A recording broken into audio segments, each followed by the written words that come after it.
Hey Brick Bloggeteers, Will here, and today we're looking at a preview set of set 43212, Disney Celebration Train. Now it is important to note that this is a 4+ set, so therefore it's more for younger builders who are just getting out of Duplo, and it may not appeal to the avid adult fan.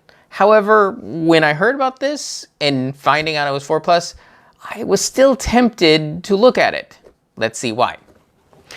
So you get a Disney train with 3 cars and engine, as well as a little arch area. Now the entire set comes in 5 different bags. It will represent the engine for the first bag, and then each car will have a bag, and then the final arch will have its final bag.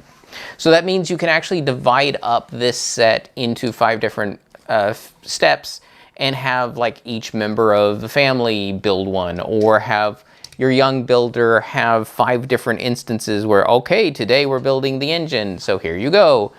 And you give them that instruction, that bag number. There is a separate bag that has no number, and most of that is just the large pieces. This 4x10 kind of brick piece that has the wheel connectors. There's a whole bag of that, as well as the cell.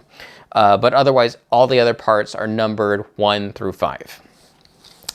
In each set, you also will get a minifigure, so it's going to be like a full set in and of itself. This one in particular has Mickey, so he has his fully detailed face, as well as his engineer printed outfit, and he comes with a little balloon for celebrating.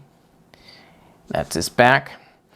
The train itself does feature printing. There's a 2x4 brick on the side that will give you the printing for the train. And they're pretty much built front to back the same. One part I really like is the front of the train has this modified tile piece. So it's 2 plates thick.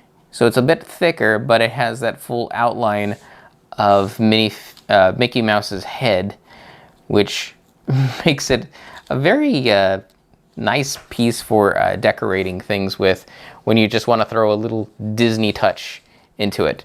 And of course, all the train pieces will hook using a ball socket connection.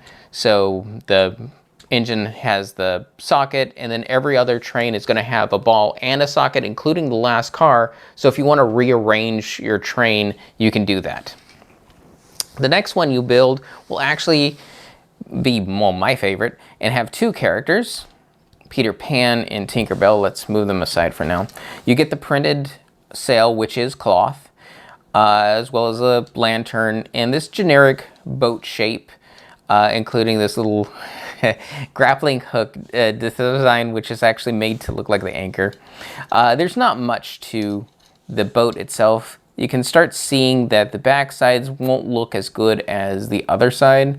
I mean, you could just turn the sail around, but for the most part, when it comes to the cars, they usually have a front-facing side and a back not-so-pretty side. Now, the minifigures do include Peter Pan. I believe we saw a Peter Pan like this in the first Disney collectible minifigures series. There might be some minor differences when it comes to the printing. He has his, of course, telescope, and he does have ears and a fully shaped headpiece, including his little tuft of hair on top. Now, the one that might get a lot of people excited, including myself, was the Tinkerbell. Now, the only other time we've seen Tinkerbell has been in the giant $350 Disney castle. But there are differences. This isn't the same minifigure. So her face is painted different. Her torso has minor changes. The previous one, the back, had a different angle to the back of her outfit. This one just has like a straight line. Also, the Disney Castle one had a cloth skirt. This one has just printing. Now, the one thing that this minifigure does have over the previous one is the wings. These are much more detailed butterfly wings than what was on the Disney Castle Tinkerbell. Hers was a simplified butterfly wing, and this is the newer style Still around like the same type of color, but you do have much more details. So one thing to keep in mind. And of course her little balloon to celebrate. So we'll take that and attach it in to the engine like so. Next up is Woody. Now, the one difference that I found with this Woody over other Woodies is he has just basic minifigure legs. Previous Woodies I've seen that actually do look better are the ones with longer legs. So that would be one of the reasons why he might not look the same as some of your other Toy Story minifigures. But his hat is very nicely detailed with a lot of detailing around the brim and having a nice little guitar. The sign for the sheriff is a 2x6 tile, which is fully printed, and pull it off, and so you can see that it's just one solid piece. Nothing too special about that other than the printing. The back, of course, does not look as pretty as the front. You got the faux windows with the blue. They're just bricks. And you have the cactus out front, as well as the little barrel. Oh, and he stands on this rotating piece, so you can knock him off easily. So just watch out for that. I guess it's supposed to be a mobile stage.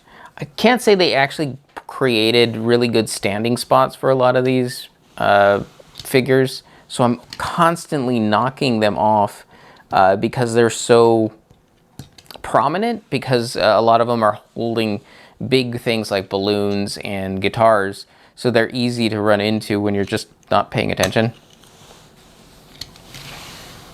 Now the final car for the train is Moana. I want to say that the newest collectible minifigure might feature her, but as far as I know, this is the first time I've seen Moana in minifigure form. Usually when we see her, she's just been in mini doll form. So that's one element that is a little bit different about this. I do believe this hair is from the mini doll because those are interchangeable. So this is going to be one of the first times you get the minifigure face for her, as well as the whole minifigure torso and legs. Of course, her display is this wave that they have her standing on, so it makes me feel like this whole thing is designed to be more or less like a parade float with a little crab hidden under the wave, which probably will push it out to sea. They do have her standing on the wave, but that sometimes looks funny to me. I'm kind of wishing they gave her a surfboard. And the final figure and thing you build is the arch with Minnie. So she has a cake and cupcakes ready for celebrating.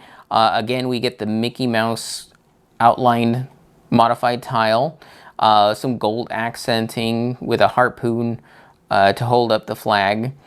The main difference between Minnie's previous iterations is the fact that she has a cloth skirt in this set, rather than a fully plastic ruffled skirt. That is good and bad. Good because a lot of people do like the cloth look and feel.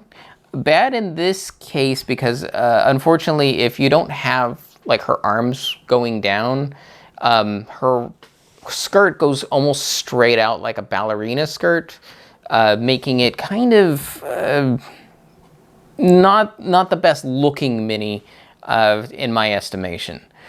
So, and of course, with her balloon.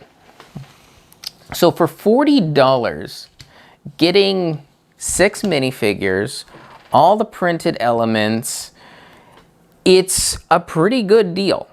Now, the pieces you will notice aren't going to be as high count as other sets in the $40 price point, and that's because a lot of the pieces here are going to be larger. Like, for example, the bases for all the train pieces, they're just big, giant plastic pieces. Even Minnie's arch, you can see better all this hollow part of it. It's just one giant piece, and it's only these slopes at the top that are any different. So you got a lot of plastic, which is always going to cost Lego more.